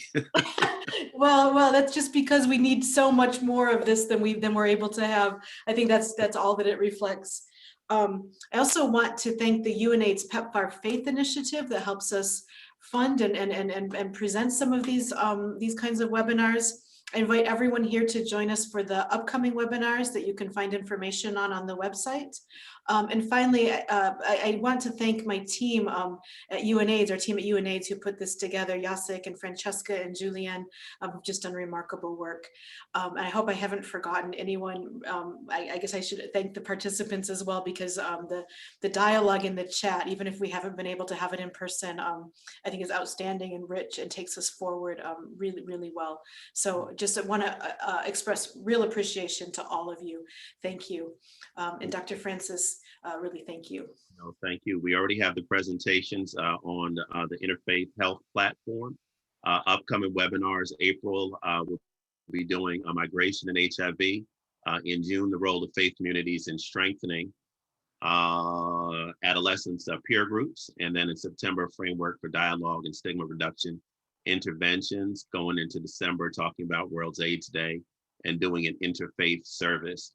And the conversation is not only on the website, but also on the Facebook page for Interfaith Health platform as well. And it was my pleasure to join you all, literally from all across the world today, to have this very important dialogue. So I thank you.